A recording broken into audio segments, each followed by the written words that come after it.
இது எல்லாம் இல்லாம ஒரு லவ் ஸ்டோரியா? ஆல்ஃபா மேல் டாமினேஷன் இல்ல, சூடோ ஃபெமினிசம் இல்ல, டாக்ஸிசிட்டி இல்ல, இல்லீகல் அஃபேர் இல்ல. இது எல்லாம் இல்லாம இன்செக்யூரிட்டி பத்தி அவ்வளோ அழகா பேசுற ஒரு லவ் ஸ்டோரி தான் நான் நேத்து பார்த்தேன். நெட்ஃபிளிக்ஸ்ல இந்த படம் அவைலபிளா இருக்கு. முர்னால் தாக்கூர் நடிச்சிருக்காங்க. அவங்க அழகா இல்லைன்னு சொல்லிட்டு ஃபீல் பண்றாங்க. அதுதான் எனக்கு ஃபீலிங்கா இருக்கு. எப்பா என்ன மாதிரி படம் பாலிவுட் எடுத்து வச்சிருக்காங்க. டாப் நாட்ச்ங்க. இம்பர்ஃபெக்ஷனை எப்படி நம்ம ஏத்துக்கணும்? ஒரு ரிலேஷன்ஷிப்ல இம்பர்ஃபெக்ஷன் இருக்க தான் செய்யும். அதையும் தாண்டி ஏத்துக்கிட்டு வாழ்றதான் வாழ்க்கை அப்படின்னு சொல்ற விதம் இருக்குல்ல, அவ்வளோ அழகா சொல்லியிருக்காங்க. ஹீரோ நம்ம சஷாங்க் வந்து ஒரு இன்செக்யூரிட்டி இருக்கும். அவனால வேர்ட்ஸை ப்ராப்பரா ப்ரொனவுன்ஸ் பண்ண முடியாது. அதனாலேயே அவன் பேசுறதே குறைச்சிருவான். பப்ளிக் கேதரிங்ல எங்கேயுமே அவன் பேச மாட்டான். மீட்டிங்ல எங்கேயுமே பேச மாட்டான். இதனாலேயே அவன் ஆஃபீஸ்ல அவ்வளோ ட்ராமாஸ் ஃபேஸ் பண்ணுவான். அந்த இன்செக்யூரிட்டிக்குள்ளேயே அவன் பயந்து பயந்து பயந்து வாழ்ந்துகிட்டு இருப்பான். இந்த சைட் பார்த்தா ரோஷினி, அவள் அழகா இல்லைன்னு சொல்லிட்டு அவளே ஃபீல் பண்ணிட்டு இருப்பா. அவள் ஒர்க் பண்றது பியூட்டி இண்டஸ்ட்ரியில. அங்க வந்து கண்டென்ட் ரைட்டரா இருப்பா. இந்த பியூட்டி ஸ்டாண்டர்ட்ஸ்குள்ள மாட்டிட்டு இன்செக்யூரா ஃபீல் பண்ற ஒரு பொண்ணு. இவங்க 2 பேருக்கு இடையில மேரேஜ் பேசுறாங்க.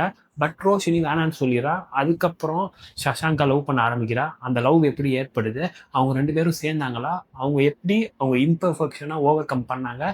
எப்படி அந்த ஜேர்னியில் சேர்ந்து பயணிச்சாங்க? இன்செக்யூரிட்டியை 2 பேரும் சேர்ந்து மாற்றி மாற்றி எப்படி ஹேண்டில் பண்ணிக்கிட்டாங்க அப்படிங்கிற விஷயத்த அவ்வளோ அழகாக பேசியிருக்கு இந்த படம். டூ டிவானி ஷஹர் நேம். அபிருஷி சந்த் எழுதி ரவி உதயவர் வந்து டைரக்ட் பண்ணியிருக்காரு. இதுல சஷாங்கா சித்தான் சட்டுன்வெடி பண்ணியிருக்காரு.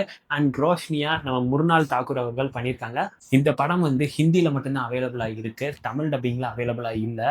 இந்த படத்துல நெகட்டிவே இல்லையா அப்படின்னு கேட்டீங்கன்னா நெகட்டிவ்ஸ் இருக்கு.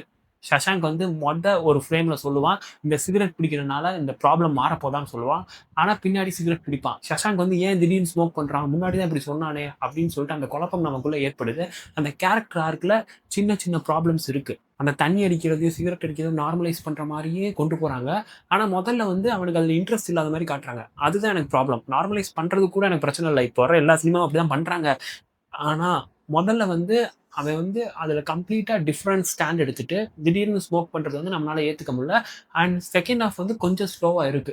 ஆனா ஓவராலா படமா பாக்குறப்ப அவ்வளோ அழகா இருக்கு. முருனால் தாக்கூரோட அழகு ஒரு ஃப்ரேம்ல காட்டியிருப்பாங்க. அந்த சீன் அந்த பேனர்லயே வரும். எப்பா மைண்ட் ப்ளோயிங்க. அவ்வளோ அழகா காட்டியிருப்பாங்க. இந்த படம் பார்த்துட்டீங்களா? நீங்க ரசிச்சீங்களா? அப்படிங்கிற அந்த விஷயத்த கமெண்ட்ல சொல்லுங்க. பை.